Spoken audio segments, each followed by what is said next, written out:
Bendiciones a todos. Gracias por acompañarnos en Diestra en Casa. Hoy estamos celebrando la resurrección de Jesús y quiero hablar acerca de no solamente la cruz, sino ese poder de la resurrección. El título de mi mensaje es El poder de la resurrección. Y quiero que compartamos un versículo en 1 Corintios, en el capítulo 2, y vamos a leer desde el versículo 6 hasta el verso 8. 1 Corintios, capítulo 2, versículos 6 al 8. Y después de eso vamos a pedirle a Dios que sea Él abriendo su palabra en nuestras vidas. 1 Corintios, capítulo 2, versículos 6 al 8. Sin embargo, hablamos sabiduría entre los que han alcanzado madurez, y sabiduría no de este siglo, ni de los príncipes de este siglo que perecen, mas hablamos sabiduría de Dios en misterio, la sabiduría oculta, la cual Dios predestinó antes de los siglos para nuestra gloria, la que ninguno de los príncipes de este siglo conoció, porque si la hubieran conocido, nunca habrían crucificado al Señor de gloria. Yo te doy gracias, Padre Celestial, por tu palabra, que es viva y eficaz. Yo te doy gracias porque tú enviaste tu palabra y nos sanaste. Te doy gracias porque tu palabra es la verdad que nos da libertad. Cuando tu Espíritu Santo hace que no solamente sea letra, sino que sea revelada en nuestro corazón, por esa unción, todo yugo se rompe.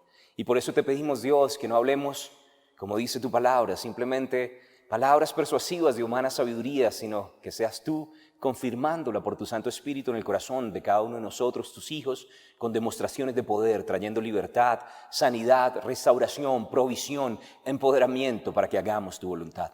Queremos entregar este tiempo para ti y yo te pido, Padre Celestial, abre una puerta para tu palabra, dame tu elocuencia sobrenatural, utiliza mi lengua como la pluma ligera del escriba para grabar tu verdad en el corazón de tus hijos. Seas tú glorificado en medio de esta mañana, que podamos, Señor, anunciar como es debido tu nombre, que podamos exaltarte a ti y que podamos proclamar la obra de la cruz. Te damos gracias y entregamos este tiempo para ti, confiando, Señor, que tú nos das sabiduría y revelación para comprender todo lo que desde los tiempos y edades había reservado para nosotros. Recibe el honor y la gloria en el poderoso nombre de Cristo Jesús, y los que creemos decimos amén. Ahora, en estos versículos, en 1 Corintios, en el capítulo 2, habla acerca de una sabiduría que está destinada para aquellos que han alcanzado madurez. Y dice que esta sabiduría no es sabiduría de este siglo, dice allí en el versículo 6, de este tiempo, de esta edad.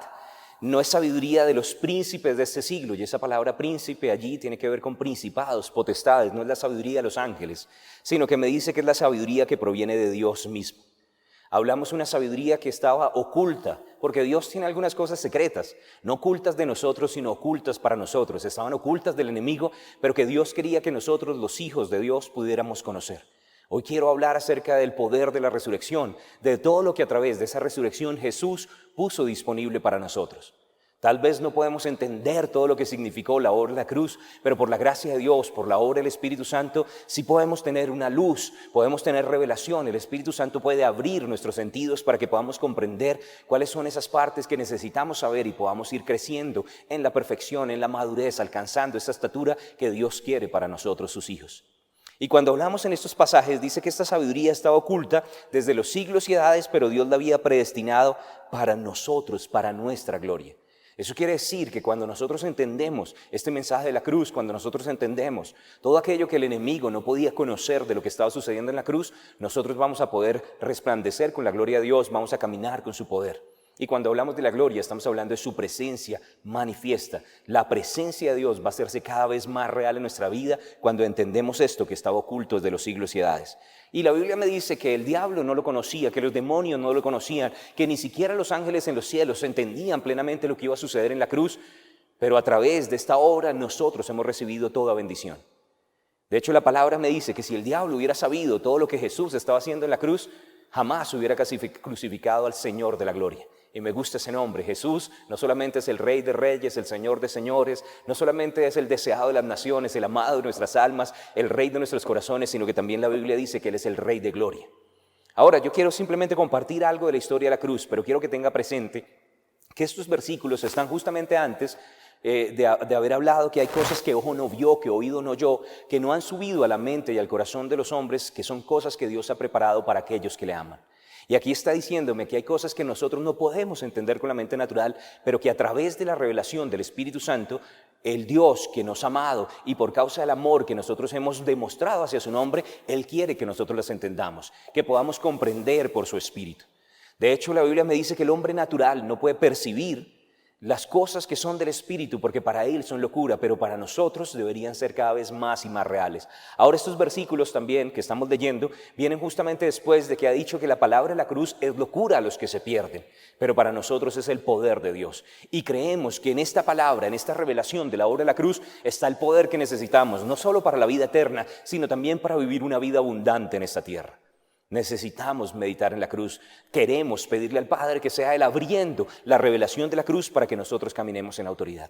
Entonces lo que vamos a estar hablando tiene que ver con lo que Jesús hizo por nosotros en ese sacrificio hace ya 2000 años, cuando entregó su vida y derramó su sangre. La vida estaba siendo entregada a través de esa sangre derramada por nosotros en la cruz. Y quiero que me acompañe a Isaías al capítulo 53. Este pasaje es un pasaje muy conocido en la Biblia, donde Isaías, por el Espíritu, 700 años antes, pudo percibir algunas de las cosas que estaban sucediendo en la cruz. No lo pudo entender en lo natural, sino fue porque Dios, el Padre, se lo reveló. Y en Isaías, en el capítulo 53, yo quiero que me acompañe a leer los versículos 10 al 12. Y dice allí, Isaías 53, versos 10 al 12. Con todo eso, Jehová quiso quebrantarlo, sujetándole a padecimiento. Cuando haya puesto su vida en expiación por el pecado, verá linaje, vivirá por largos días, y la voluntad de Jehová será en su mano prosperada.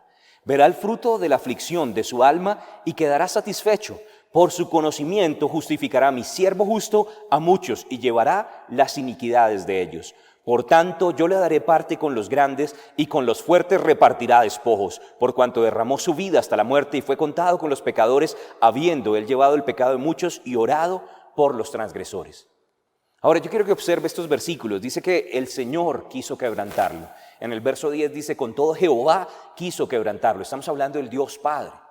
Yo quiero que entienda que Dios estaba complacido con lo que estaba tomando lugar en la cruz. Su Hijo estaba muriendo, pero a través de este sacrificio nosotros podíamos ser perdonados, nosotros podíamos ser lavados. Y fue esto el plan de Dios el Padre, porque Él prefería que nosotros pudiéramos a través de ese sacrificio recibir la salvación. Y básicamente Él prefirió morir por nosotros que vivir sin nosotros.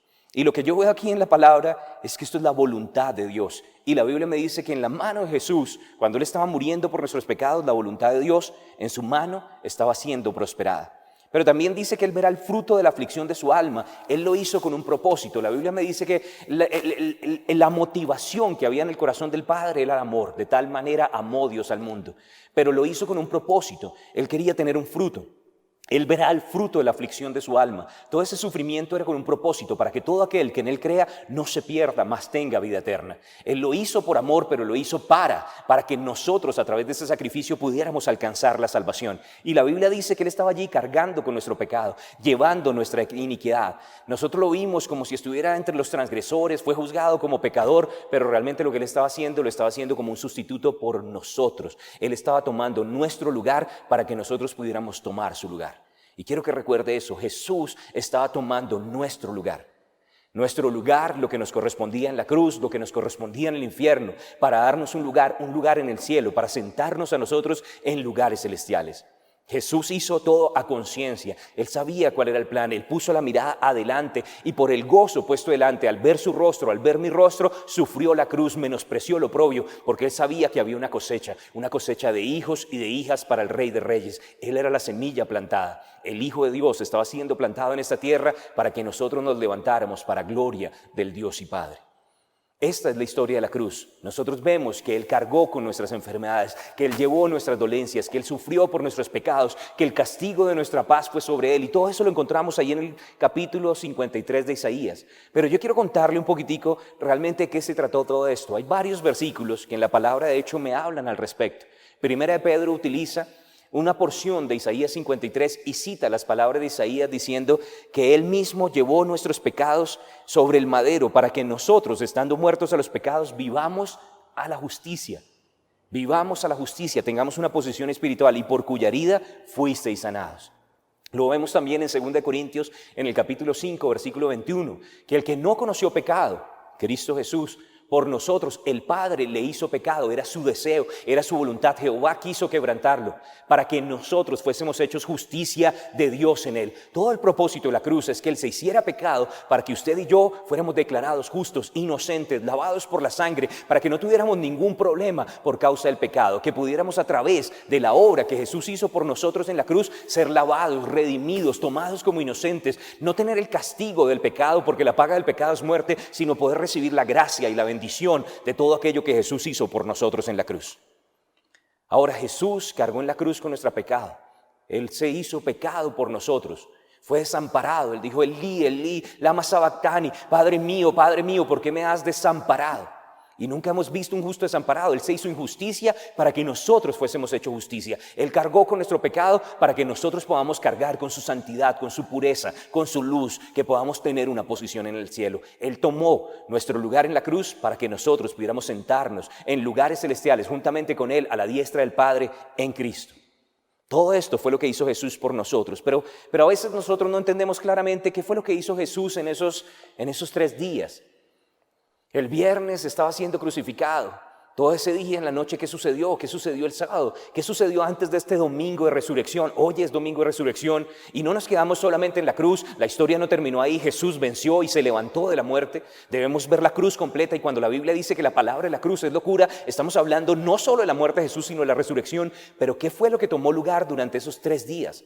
¿Qué pasó después de que Jesús entregó su espíritu? ¿Qué pasó después de que Él tomó el vinagre y dijo, consumado es? Entregó su espíritu exhalando y diciendo, Padre, en tus manos encomiendo mi espíritu. Él murió en fe. Él declaró que estaba terminando la edad de la ley y que íbamos a entrar en la edad de la gracia. Pero ¿qué fue lo que tomó lugar en esos 3 días? Y cuando leemos la palabra, de hecho en el Salmo 88, los versículos 6 y 7, me dice, me has puesto en el hoyo profundo, en tinieblas, en lugares profundos, sobre mí reposa tu ira. Jesús recibió el castigo por nuestra paz. Cuando la Biblia habla acerca del castigo de Dios, habla de la copa de la ira. En el huerto de Getsemaní, Él dijo, Padre, si es posible, pasa a mí esta copa, pero no se haga mi voluntad, sino la tuya. Y Jesús estaba dispuesto a tomar esa copa por nosotros. Jesús estaba dispuesto a recibir el castigo por nuestro pecado. Y en el Salmo 88, versículos 6 y 7, dice que Él fue puesto en tinieblas, en lugares profundos. La palabra me dice que Jesús, antes de ascender al cielo, Él tenía que hacer una obra. Él estaba cargando con nuestro pecado, estaba cargando con nuestras iniquidades.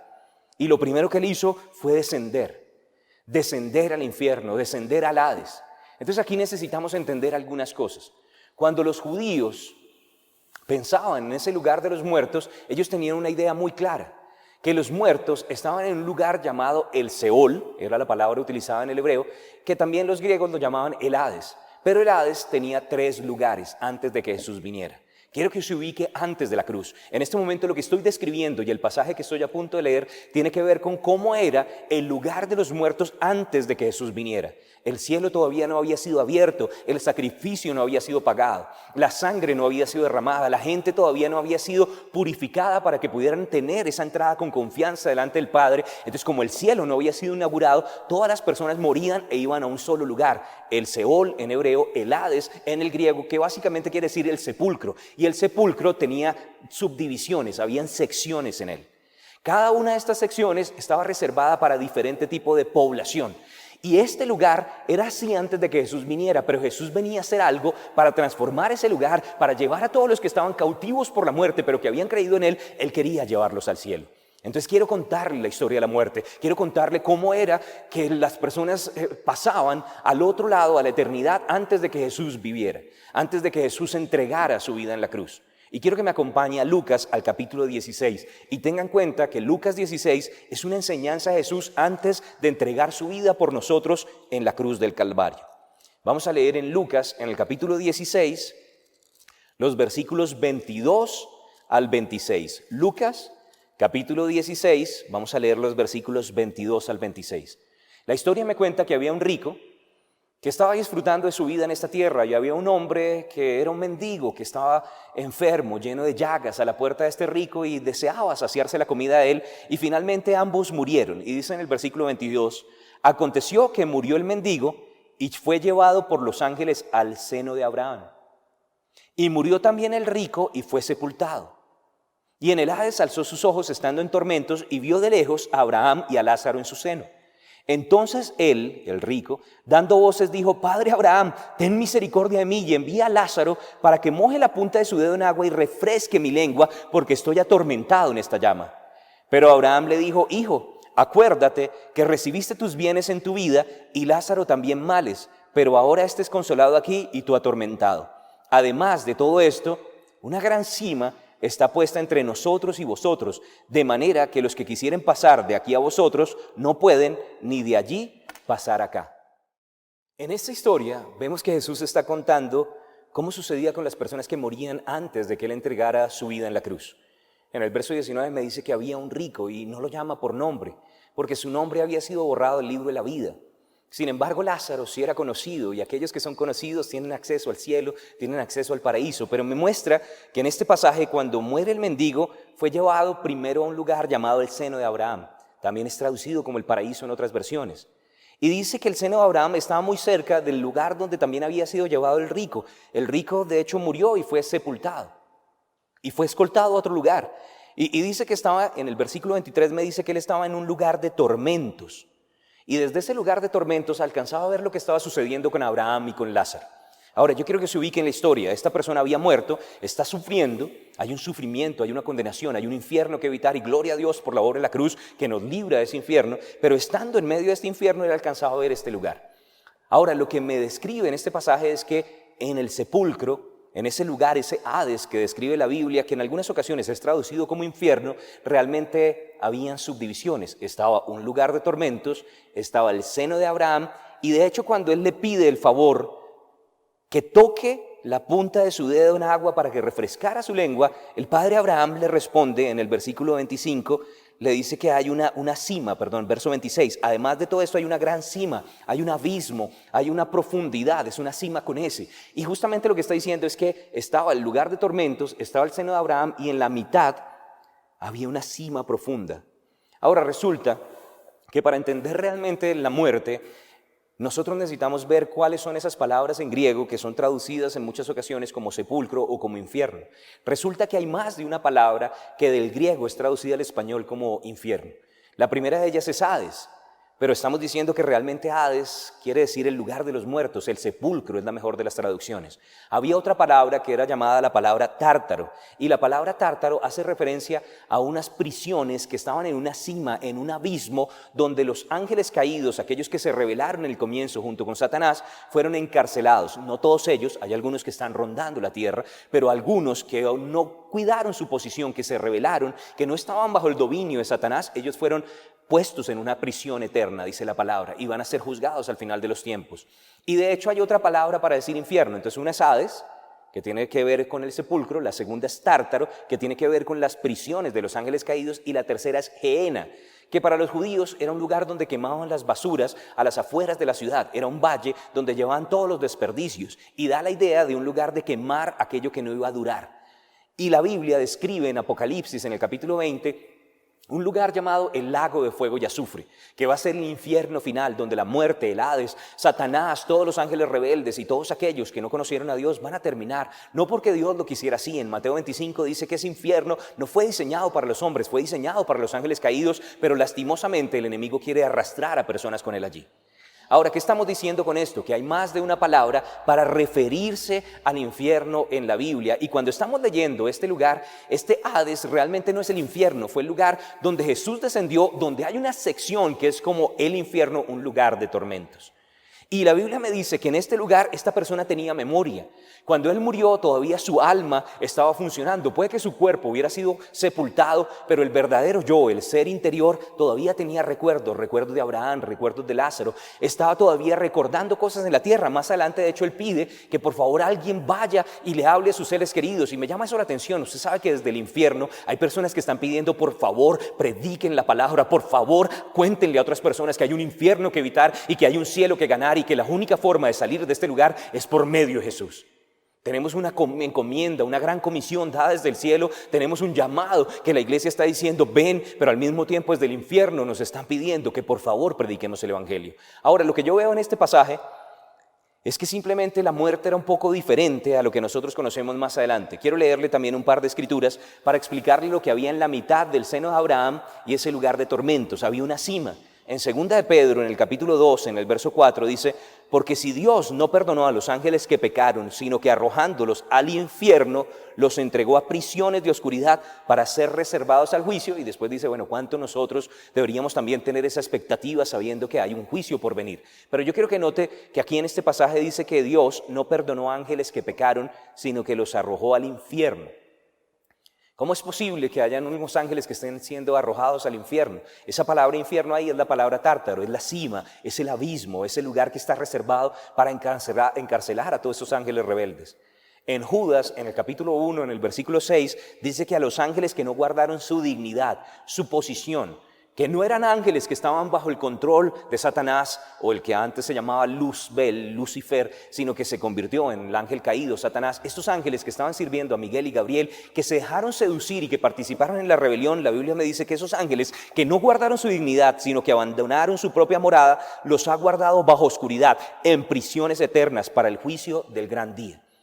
Entonces, cuando estamos viendo ese seno de Abraham a un lado y vemos al otro lado el lugar de tormentos y una cima profunda, nos damos cuenta que en esa cima también hay una población, hay ángeles caídos que fueron encarcelados.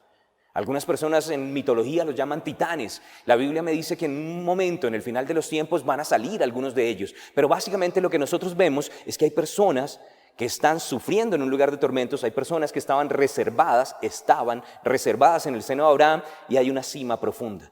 Jesús descendió al infierno, Jesús murió por nosotros en la cruz y Jesús descendió porque Él quería hacer una obra en medio de este lugar. Él quería rescatar a aquellos que estaban en el seno de Abraham.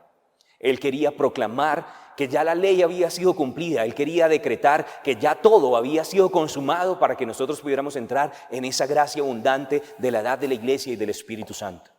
En Romanos, en el capítulo 1, en el versículo 4, me cuenta la historia de la cruz, que Jesús, cuando descendió al infierno cargando con nuestro pecado, no descendió al seno de Abraham, no descendió a la cima porque eso no estaba reservado para los hombres. Él descendió, fue a ese lugar de tormentos, llevando su pecado y mi pecado. Y estando allí, en este lugar, la palabra de Dios me dice en el libro de Romanos, en el capítulo 1, que esto es parte del misterio de la cruz. Versículo 4, que Jesús fue declarado Hijo de Dios con poder según el Espíritu de Santidad, por la resurrección de entre los muertos. Y por Él recibimos la gracia y los llamados. Pero yo quiero que note que está diciendo ahí específicamente que Jesús en la muerte fue confirmado, fue declarado Hijo de Dios con poder.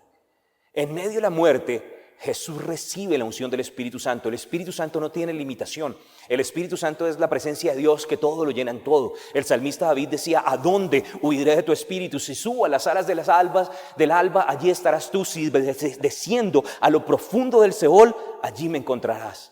Y estaba hablando también acerca de la muerte de Jesús. Jesús descendió al Hades, descendió a ese lugar de tormentos, pero en este lugar fue empoderado por el Espíritu Santo. Y cuando el Espíritu Santo viene, la unción rompe todo yugo, rompe toda cadena. Y no importaba que Satanás y todos los demonios que se habían gozado en medio de la cruz, que creyeron que habían ganado en la cruz, porque la cruz es el momento donde pareciera que Jesús fue derrotado, que la luz del mundo murió, pero en ese momento la luz resplandeció en las tinieblas, la gloria del Señor llenó el infierno y el Hijo de Dios fue declarado Hijo con poder por el Espíritu de la resurrección, y las cadenas fueron rotas. De hecho, la Biblia me dice que Jesús vino para deshacer las obras del diablo.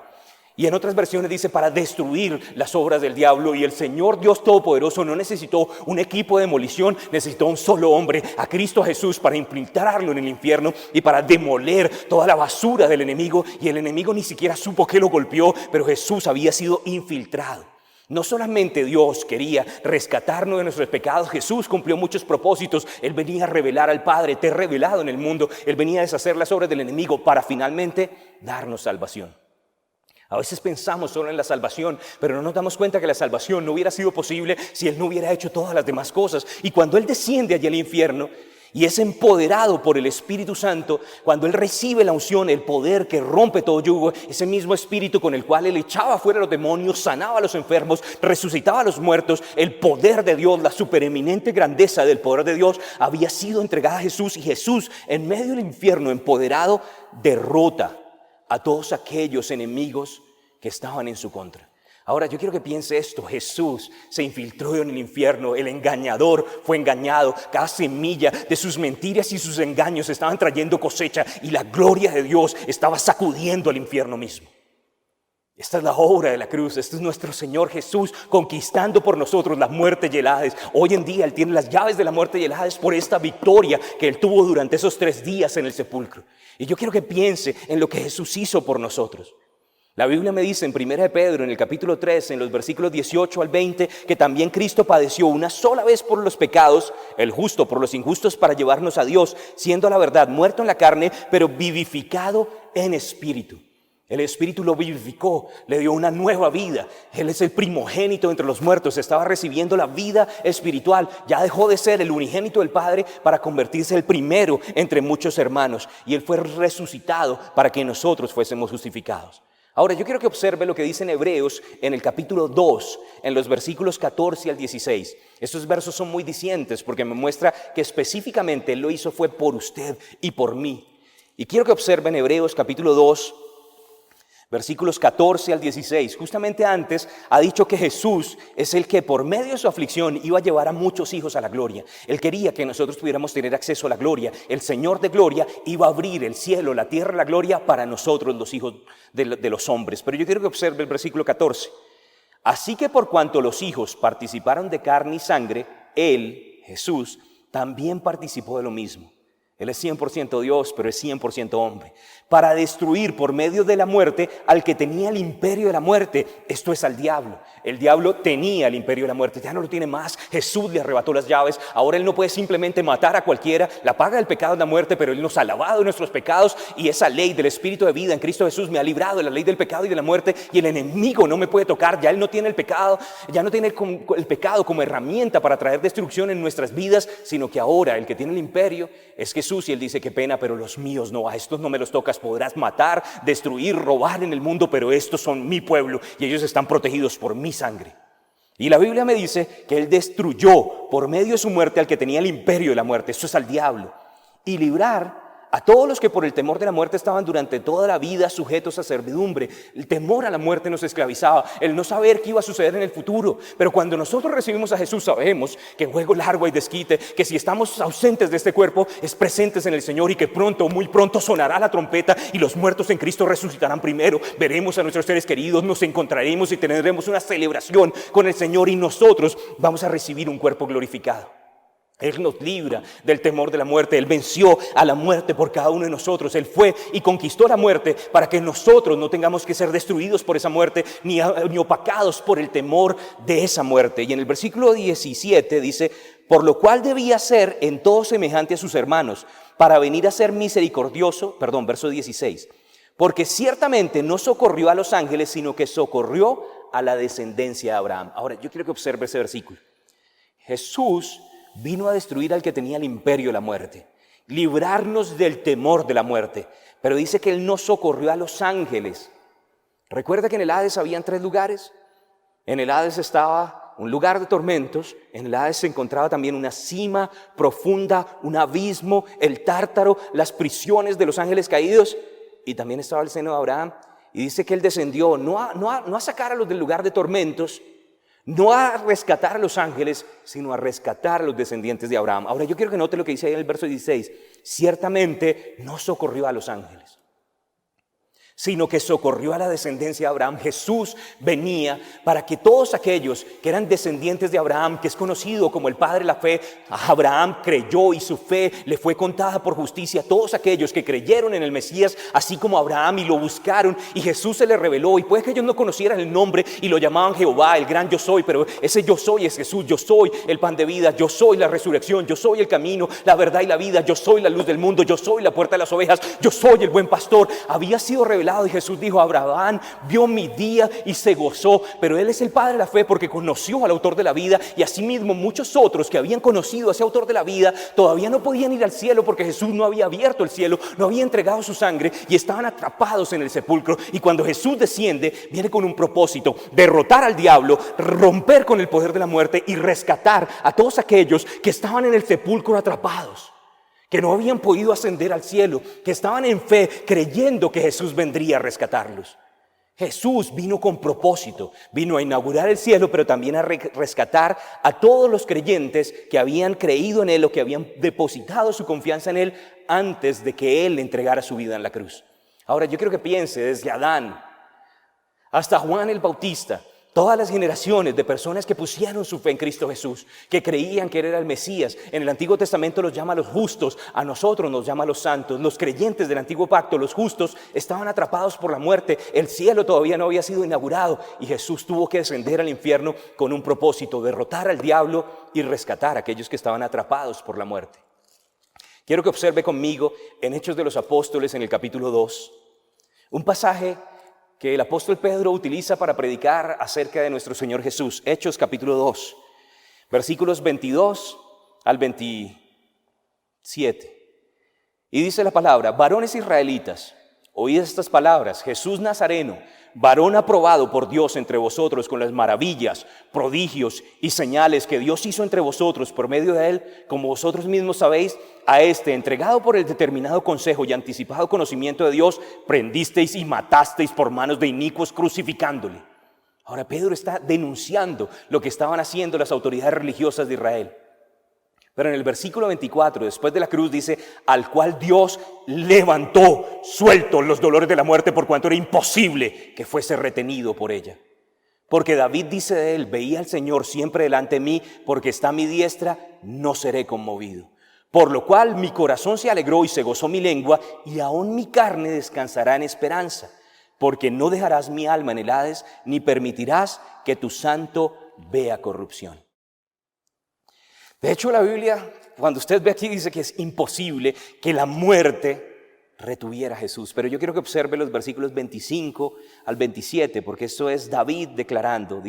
David dice a él: veía al Señor siempre delante de mí. Ahora, yo quiero que entienda que David era profeta. No solamente fue rey, él era el dulce cantor de Israel. El Espíritu Santo se posaba sobre él. Apocalipsis me dice que el Espíritu Santo es el espíritu de la profecía que da testimonio de la obra de Jesús. Y David dice: veía al Señor siempre delante de mí. ¿Cómo lo veía? En el Espíritu. Él es el hijo de David, pero es el Señor de David. Él es descendiente de David, pero Él es el Rey de reyes y Señor de señores. Veía al Señor siempre delante de mí, porque está a mi diestra, no seré conmovido. Por lo cual mi corazón se alegró y se gozó mi lengua, y aún mi carne descansará en esperanza. Ahora yo quiero que observe esto. David dice: yo me gocé porque incluso si yo tengo que morir, incluso si tengo que ir a ese sepulcro, incluso si voy a estar atrapado por la muerte, mi carne descansará en esperanza. Porque no dejarás mi alma en el Hades, ni permitirás que tu santo vea corrupción. Ahora David tuvo una revelación por el Espíritu. Él, como hijo del rey, él como un ungido del Señor, podía ver en el Espíritu, y él vio en el Espíritu que así muriera de ese Hades, del sepulcro, el Señor lo iba a rescatar. Dijo: no dejarás mi alma en el Hades, tú descenderás, tú vendrás cuando nazcas como hombre, cuando mueras en la cruz, tú vendrás y me sacarás de la muerte. Él tenía esta esperanza bienaventurada, esta esperanza gloriosa. Y no permitirás que tu santo, ¿quién es el santo de Dios? Cristo Jesús, que tu santo vea corrupción. Al tercer día, normalmente, todavía no había comenzado la descomposición total del cuerpo. Dicen que después del cuarto día ya simplemente dejaba de funcionar todos los demás órganos y partes del ser. Las células empezaban a morir, pero el tercer día todavía no había visto corrupción. Y estaba profetizando acerca de la resurrección de Jesús. Pedro predica esto justamente después de la cruz, hablando acerca de la resurrección de Jesús. Pero yo quiero que note que en este pasaje, de hecho, los justos, los creyentes del antiguo pacto creían en la resurrección de Cristo Jesús. Usted puede ver una y otra vez que ellos estaban mirando a la venida del Rey de Reyes, del Señor de Señores. Me gusta que en el libro de Job, también Job, cuando declara acerca de la venida de Jesús, él de hecho dice que Jesús se iba a levantar de entre el polvo. Y dice en el versículo, capítulo 19, Job 19, versículo 23, ¿quién diese ahora que mis palabras fuesen escritas? ¿Quién diese que se escribiesen en un libro, que con cincel de hierro y con plomo fuesen esculpidas en piedra para siempre? Y bueno, y sus palabras fueron escuchadas y fueron registradas. Y él dijo: yo sé que mi Redentor vive y al fin se levantará sobre el polvo. Los creyentes del Antiguo Testamento sabían que Jesús resucitaría. Y él dijo: y después de deshecha está mi piel, en mi carne he de ver a mi Dios. Habían creyentes del Antiguo Pacto encerrados en el seno de Abraham, que estaban atrapados por la muerte, que el cielo todavía no había sido inaugurado, y ellos tenían la esperanza que algún día Jesús entraría a ese infierno y los iba a rescatar. Y yo quiero que note que todos ellos estaban esperando la venida de Jesús. Entonces quiero contarle qué fue lo que sucedió. Colosenses capítulo 2, y vea conmigo los versículos 14 y 15.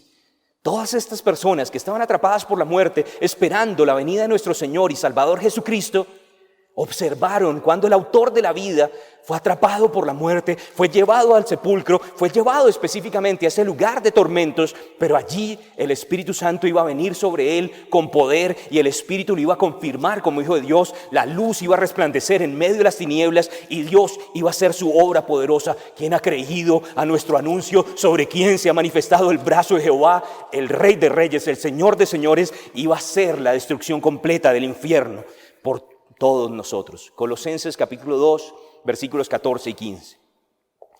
Anulando el acta de los decretos que había contra nosotros, que nos era contraria, quitándola de en medio y clavándola en la cruz y despojando a los principados y a las potestades, los exhibió públicamente, triunfando sobre ellos en la cruz. Ahora yo quiero que observe esto. En la mente de Pablo, cuando el apóstol Pablo está escribiendo esto, dice, despojando a los principados y potestades, los exhibió públicamente. Jesús hizo algo a principados, potestades, estamos hablando de Satanás y sus demonios, todos esos ángeles rebeldes, todos esos ángeles caídos que habían traído el pecado, que habían traído la destrucción, que estaban hiriendo el corazón del Padre por herir a sus hijos, por herir a la humanidad, iban a ser despojados. Iban a ser destruidos, les iban a remover la autoridad. Jesús tomó las llaves de la muerte y del Hades, le quitó el imperio de la muerte, Jesús le quitó todo su poder. Y en este lugar, cuando el apóstol Pablo está escribiendo esto, da la idea de un general romano. Los generales romanos, después de que conquistaban una ciudad, hacían un desfile, públicamente exhibían a todos los generales que habían ellos derrotado, a todos los comandantes de los ejércitos, los traían sin ropa en muchas ocasiones o simplemente en una forma humillante para que la gente les tirara montones de basura, para que les echaran fruta podrida y les echaban allí. En este lugar también llevaban un incienso que para los ciudadanos romanos era olor de victoria, pero un incienso para que los que estaban atrás supieran que venía el tiempo de su muerte, porque después de ese desfile venía un sacrificio, había un juicio y muchos de ellos iban a morir, y detrás habían unas ciudadelas, maquetas de los lugares conquistados para que la gente se hiciera la idea de todo lo que ese ejército romano había logrado. Y cuando Pablo describe la obra de la cruz, lo que el Señor le muestra en el Espíritu, porque por el Espíritu podemos conocer lo que Jesús hizo por usted y por mí, cuando Pablo lo ve, él lo que dice es que esos principados y potestades no solamente fueron despojados de su poder, sino que también fueron exhibidos públicamente delante de ¿quién? Delante de los santos del seno de Abraham. Todos ellos estaban allí, Josué, el capitán de Israel, David, el dulce cantor y guerrero de Dios. Todos ellos estaban allí dando victorias, alabando al Rey de Reyes, gloria al Dios en las alturas, gloria al Rey de Reyes, gloria al Señor de Señores, gloria al conquistador de la muerte, gloria al que despoja al diablo de su poder, gloria a Jesucristo de Nazaret. Todos ellos estaban observando a nuestro capitán de la salvación, al príncipe de los ejércitos celestiales. Él solo derrotó al diablo, derrotó a los demonios con un movimiento del poder del brazo de Dios, con una manifestación del Espíritu de Dios. Él despojó principados y potestades y clavó el acta de los decretos que nos era contraria.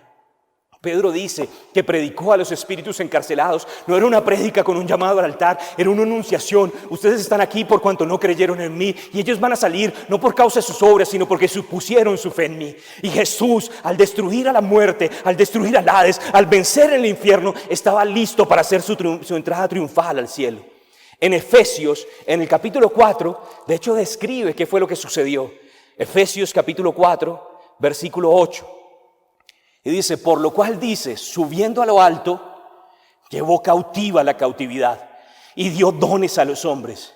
Y eso de que subió, ¿qué es? Sino que también había descendido primero a las partes más bajas de la tierra. Ahora yo quiero que observe eso. Jesús descendió primero, pero después subió y llevó cautiva la cautividad. En otras versiones dice que a todos aquellos que estaban en cautiverio, Él se los llevó a los cautivos. ¿A dónde se los llevó? A lo alto. Él comienza su proceso de ascensión. El poder de la resurrección de Jesús trajo vida a todos aquellos que estaban allí para llevarlos nuevamente al cielo. Incluso fue tanto el poder que en Jerusalén personas que acababan de morir resucitaron con ese mismo poder de resurrección. Pero Jesús ascendía. Hubo un momento en el que hizo una pausa, pero le dijo, todavía no, voy a ascender al Padre. Padre. Él quería llevar a los justos del antiguo pacto delante de la presencia de Dios. Él iba a inaugurar el cielo para usted y para mí. Desde este momento en adelante, el Hades fue transformado. Ya no es simplemente un lugar de tormentos, una cima y el seno de Abraham. No, el seno de Abraham iba a salir. Ahora solamente hay en el Hades un lugar de tormentos y una cima profunda donde hay muertos injustos y ángeles caídos. Pero ese seno de Abraham, el paraíso, iba a ser trasladado. Y Jesús viene en una marcha victoriosa para entrar al cielo. En el Salmo 24 me describe la entrada triunfal de Jesús al cielo. Y cuando nosotros vemos este salmo, de hecho, es bien diciente porque aquí está hablando acerca de nuestro Señor de la gloria. Salmo 24. Gloria a Dios. En los versos 3 en adelante dice: ¿quién subirá al monte Jehová? ¿Y quién estará en su lugar santo? El limpio de manos y puro de corazón, el que no ha elevado su alma a cosas vanas ni jurado con engaño. ¿Quién podrá entrar al cielo por sus propias fuerzas y sus propios méritos? Ciertamente ninguno de los hombres, porque todos nos desviamos, todos hicimos lo malo, todos hemos pecado. El que diga que no tiene pecado no solamente se engaña a sí mismo, sino hace a Dios mentiroso. Nadie podría entrar al monte santo. Pero aquel que es limpio de manos y puro de corazón, el Rey de Reyes, el Señor de Señores, Él podía entrar. Él recibió la bendición de Dios. Y yo quiero que observe el versículo 7, dice: alzad, oh puertas, vuestras cabezas, y alzaos vosotras, puertas eternas, y entrará el Rey de Gloria.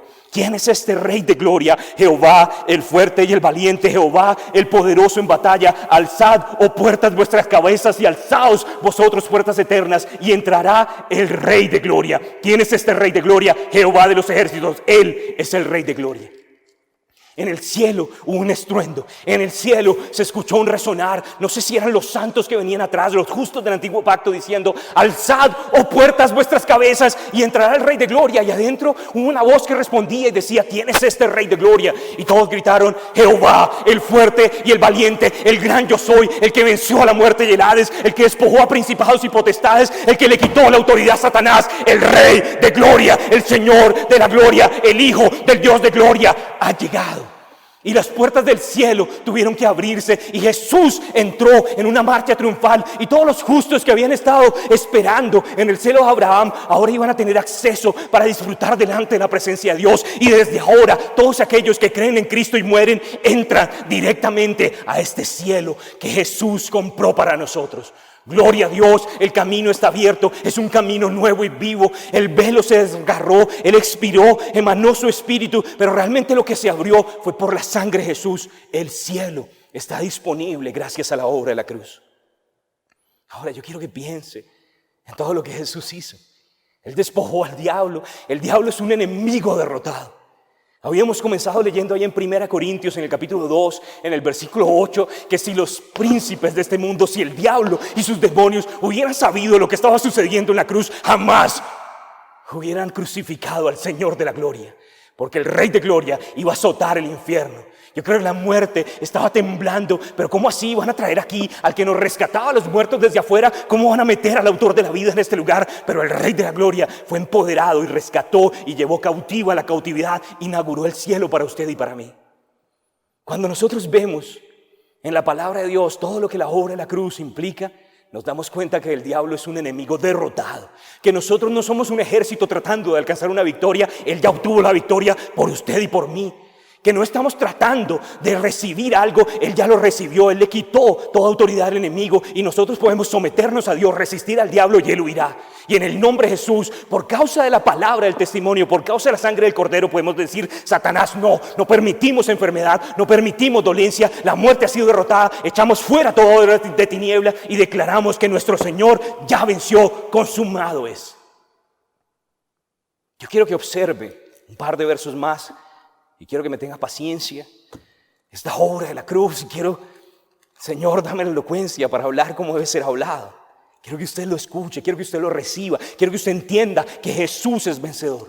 En Efesios, en el capítulo 3, el apóstol Pablo dice que a él le fue dado el declarar este misterio que había sido reservado entre los siglos y las edades, que el diablo no sabía, era una trampa para él, pero que fue declarado a través del Espíritu Santo por apóstoles y profetas. Y cuando está declarando el misterio de la cruz, cuando habla acerca de cómo ahora nosotros estamos en Cristo y Cristo en nosotros, porque Él tomó el lugar por nosotros para ir al infierno, para que nosotros tomemos su lugar en el cielo, para que tomemos su lugar en la tierra, para que seamos sus manos, para que seamos su voz, para que seamos sus pies, para que vayamos en su nombre. nombre y traigamos libertad y prediquemos salvación y sanemos a los enfermos. Cuando Él estaba declarando esto, la Biblia me dice en el versículo 10 que todo esto sucedió para que la multiforme sabiduría de Dios sea ahora dada a conocer por medio de la iglesia a los principados y potestades en los lugares celestiales, en las regiones celestes. Usted es un recordatorio de la cachetada que nuestro Dios le metió al diablo en la cruz. Usted es un recordatorio de que la autoridad nos ha sido restaurada, que Dios ha querido que nosotros caminemos en autoridad.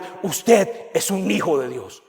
Recuerde para qué fue traído a este tiempo. Recuerde para qué fue traído a esta generación. Usted representa a Jesús en la tierra. Él tomó su lugar para que usted tome el lugar de Jesús, para que usted camine en autoridad en este tiempo. Y la Biblia me dice en 2 de Pedro, en el capítulo 3, que Él ya lo hizo una vez, pero lo volverá a hacer. Vamos a recibir un cuerpo glorificado y Él vendrá para darnos también cielos nuevos y tierra nueva. Jesús volverá. Pronto, muy pronto sonará la trompeta, pero es tiempo de que nos levantemos con la autoridad del Señor. Es tiempo de que proclamemos su nombre y es tiempo de que hagamos su voluntad. Si el diablo hubiera sabido lo que pasó en la cruz, no hubiera matado a Jesús, pero ya el problema se le armó. Ya no solamente es un hijo de Dios, ahora hay hijos e hijas de Dios llenos de la palabra, empoderados por el Espíritu Santo, respaldados por el cielo, ángeles a su favor que están haciendo la voluntad de Dios. Necesitamos caminar en victoria en el nombre poderoso de Cristo Jesús. Gloria a Dios. Si usted entiende lo que nosotros estamos hablando aquí, yo quiero que usted se levante en poder y diga: gracias, Señor Jesús. Gracias por vencer al diablo. Gracias por despojar principados y potestades. Gracias por empoderar a tu iglesia. Reprenda toda obra de tinieblas. Desate la autoridad que Dios le ha dado. Y en el nombre de Cristo Jesús, sea Dios estableciendo su voluntad. Yo quiero levantar una oración y decir: gracias, Señor. Yo reprendo toda obra de tinieblas. Yo ato toda fuerza de oscuridad. Tú destruiste en un solo momento todo lo que el enemigo estaba tratando de hacer. Y ahora nosotros nos levantamos en tu poder por la cruz y hablamos en nombre de Jesús. Desatamos la sangre y declaramos que somos la iglesia victoriosa del Dios viviente. Yo bendigo a cada persona que está escuchando este mensaje y yo declaro, Señor, que esta iglesia resplandecerá para el último gran avivamiento que tú tienes sobre la tierra. En el nombre poderoso de Cristo Jesús, que seas tú regando esa semilla y trayendo cosechas de gloria para tu iglesia, para tu nombre, para que tú seas conocido, oh Dios. Gracias, Padre Celestial, en el nombre de Jesús. Amén y amén. Bendiciones. Si usted fue edificado con este mensaje, yo quiero decirle que lo más importante es tener a Jesús como Señor y Salvador. La palabra nos dice en Romanos, en el capítulo 10, verso 9, que si confesares con tu boca que Jesús es el Señor y creyeres en tu corazón que Dios le levantó de los muertos, serás salvo. Le voy a invitar a que repita esta oración conmigo. Padre, yo te doy gracias por enviar a tu Hijo Jesús a morir en la cruz por mis pecados. Yo te pido perdón y yo abro las puertas de mi corazón para que entres en él. Y te recibo, Jesús, como mi Señor, como mi Salvador. Perdona mis pecados, toma el control de mi vida y haz de mí la persona que tú quieres que yo sea, y yo te seguiré todos los días de mi vida. Amén. Si usted hizo esta oración, por favor cuéntenos, déjenos un mensaje y estamos para servirle. El Señor les continúe bendiciendo. Gracias.